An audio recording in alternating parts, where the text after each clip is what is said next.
All right, welcome back to Imagine Blue. We're here to discuss the newest film that is sweeping the screens right now, especially the IMAX 70 millimeter screens, and that is The Odyssey by Christopher Nolan.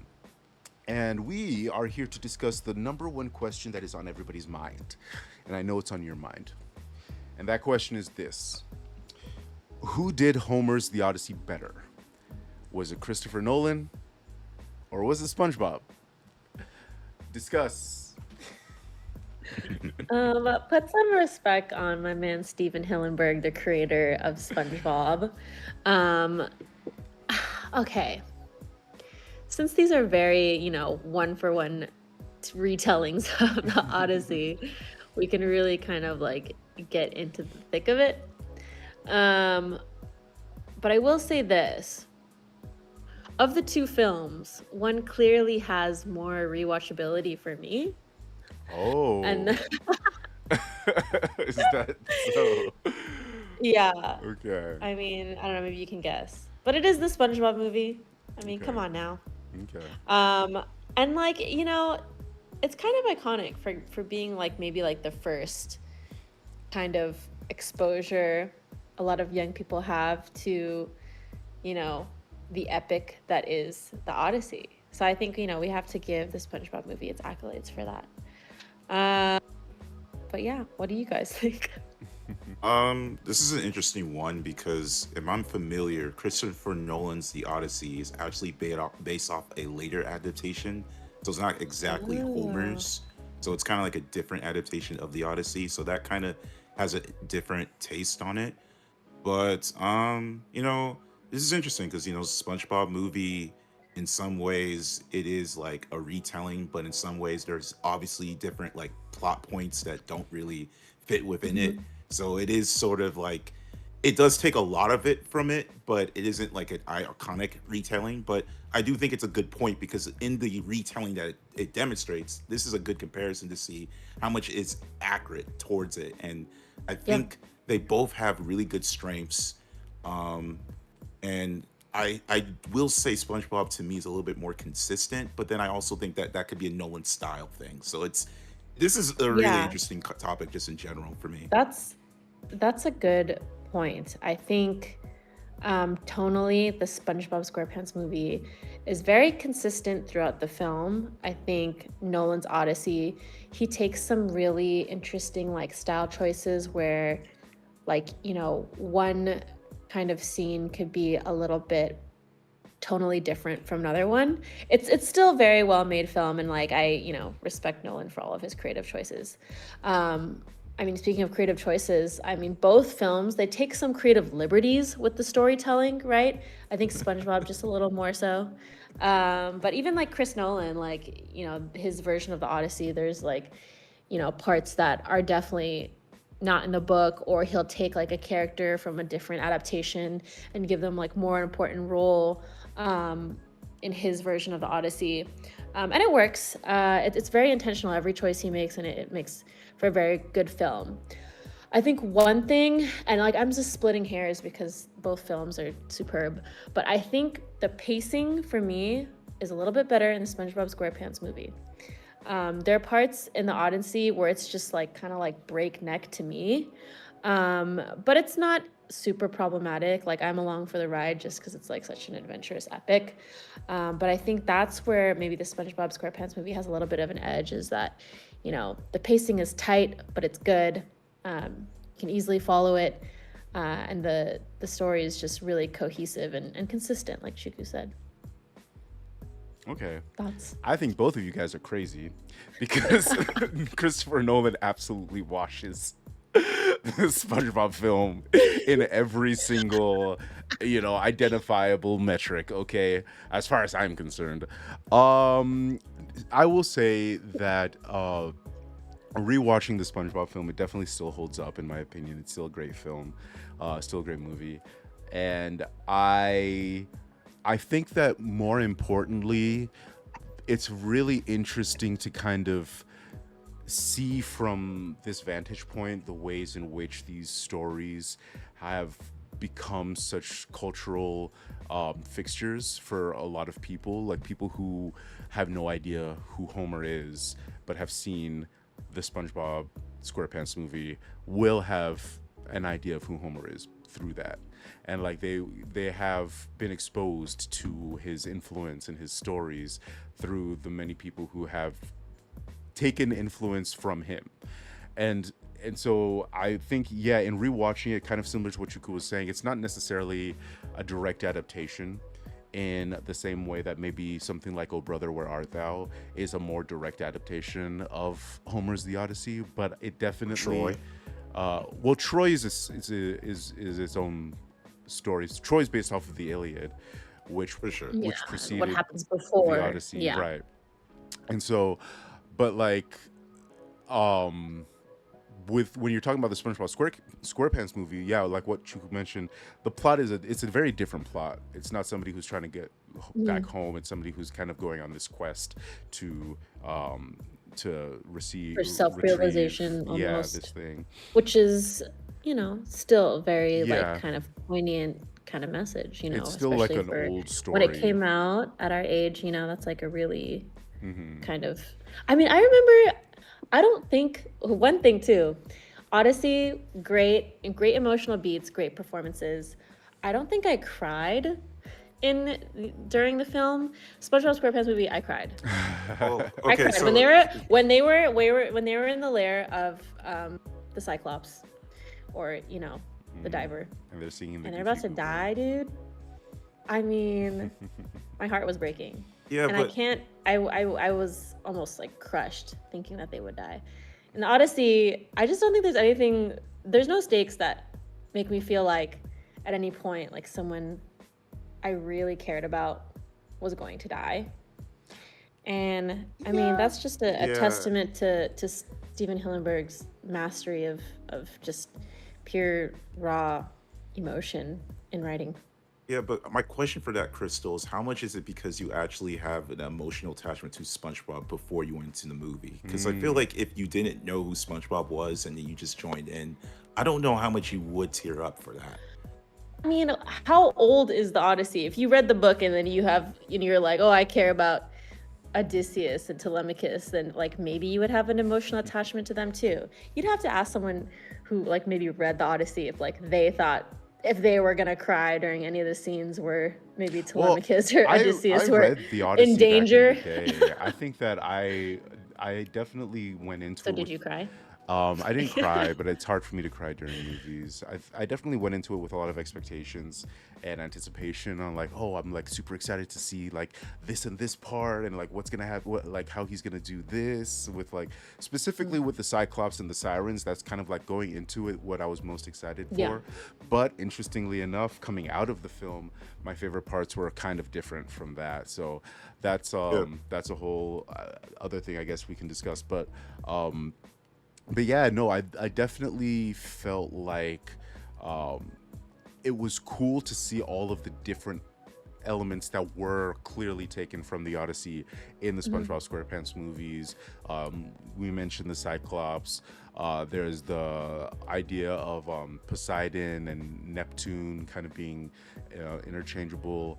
Athena being kind of the guide for SpongeBob, who's this Odysseus type character. But then, in another sense, because the story for SpongeBob is a different, like it's a different plot, it's also a story of him like kind of growing up. So he, in a way, he's Mhm. both Odysseus and Telemachus, because Telemachus' story in the Mhm. Odyssey is a story of growing up and becoming like an adult.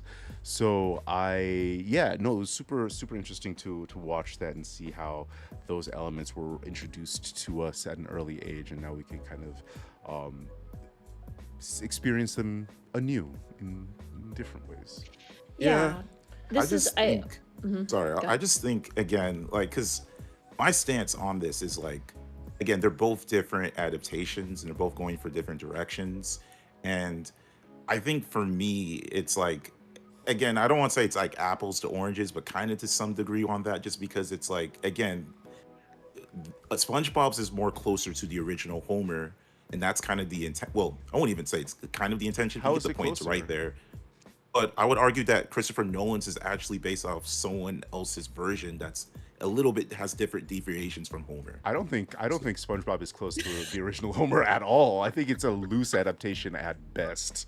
Like Well, it when I is. mean close is like the exact like beats of it all is more Mhm. closer to the Homer um like the beats by beats is closer to what the Homer was trying to say, while like Christopher Nolan, there are certain things I where disagree. I think that okay, I I guess think I I guess think okay, the that'd be an Nolan's interesting is thing. But I definitely think I closer. think the that's why this is sort of for me why it's like it's challenging in a sense because like if I don't I haven't read the Odyssey adaptation that Christopher Nolan's trying to adapt much, so it's kind of hard for me to really compare it and see how much it did, like how much accurate is it close to that version, because if I'm comparing it to Homer's version, then I'm gonna be like, okay, maybe SpongeBob has sort of an edge because it's a little bit closer to what they're trying to say there. But then at the same time, obviously, one is specifically about the Odyssey, the other one mhm, isn't. So it's yeah. like it's an interesting comparison. But I do think one thing I do want to give Nolan, because I guess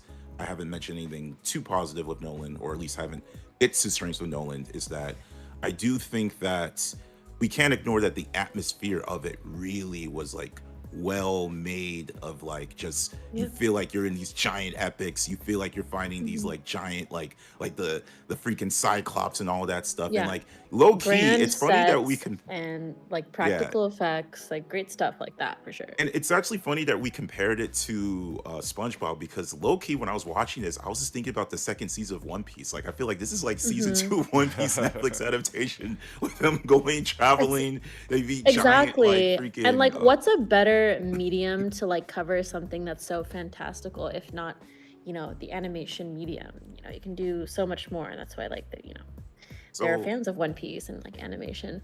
I feel like before we like go into even further into like, oh, what is the best, adaptation of the Odyssey, we've just admitted that, Christopher Nolan's Odyssey is still a very it's still pretty loose adaptation. It's very stylized.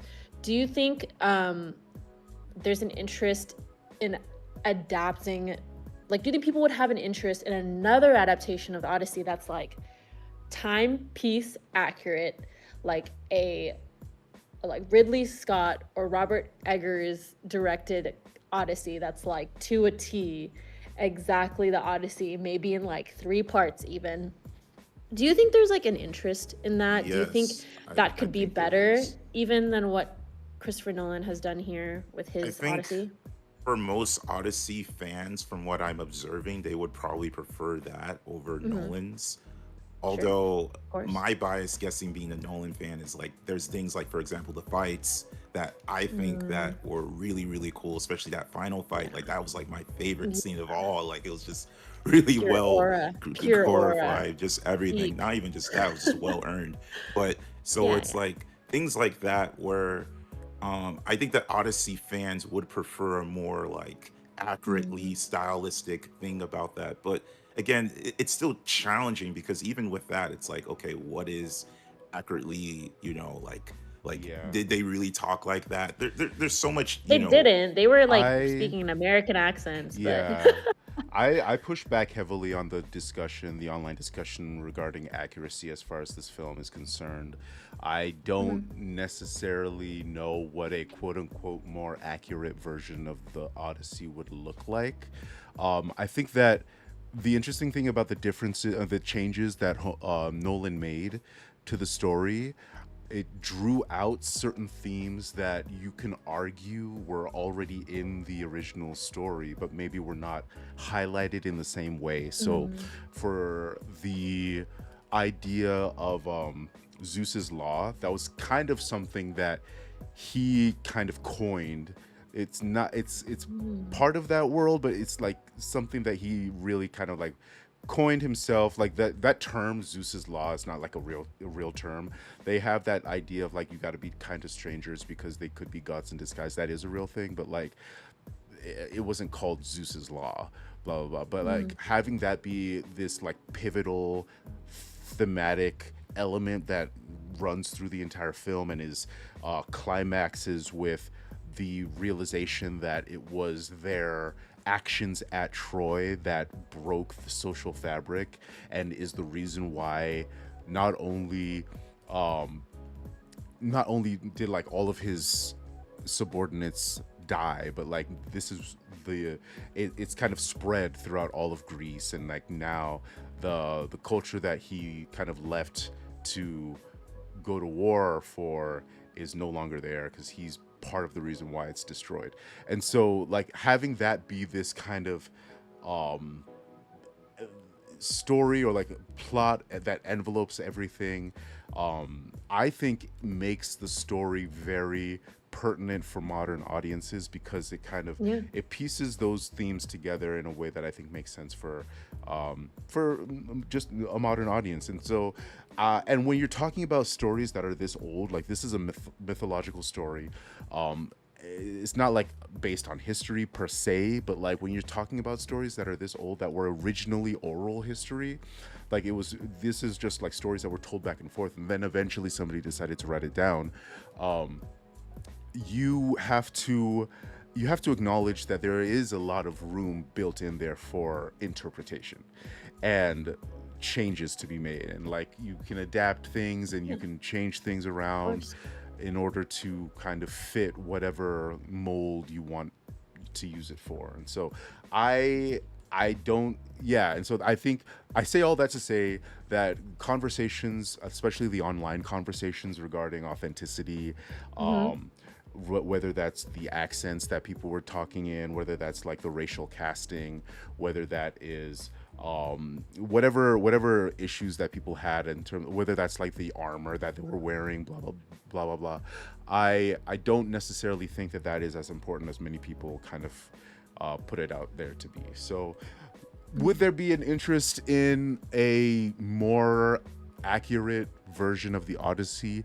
Sure, in as much as that, you know, the Odyssey is a classic story for a reason. You can retell it 100 Yeah. times, and there would always be interest for it, especially if it's done very well. But I do think that having it be more accurate isn't necessarily the thing that will make it a better film. Yeah, and I think both Christopher Nolan's The Odyssey and the SpongeBob SquarePants movie kind of really break the mold in, like you said, adapting, you know, an ancient, literally ancient, can't even be really like fully confirmed that it was written by Homer, um, ancient story, and then adapting it for, like you said, you hit the nail on the head, for modern audiences. I think, you know, the changes to the story, like both in style and in tone, like were definitely required, you know, to garner such interest and to like make them such like iconic, timeless films. Even Oh Brother Where Art Thou, like that's like a really slept on kind of loose adaptation of the Odyssey. I really love Yeah, it because I'm I like a love that movie. Coen Brothers fan. Yeah. I think that one's really great. It's like it does have like very like one for one like kind of scenes that like call back to the Odyssey, but that one's just fun because Coen Brothers dialogue is just like the best, and the casting was so great. But yeah, so I think, you know, as long as you have like great directors willing to like take risks and adapt the Odyssey in a way that's kind of true to their style and adapted for modern audiences, I think, you know, you can't really go wrong. I feel like most adaptations of the Odyssey like have fans and are well loved. Yeah. No, I agree. I agree. Well, let us know down in the comments what your thoughts are as far as whether you prefer the SpongeBob SquarePants Odyssey or the Christopher Nolan Odyssey. And we'll catch you back in the comments. Have a good time. Catch you later. Peace. Peace. Peace.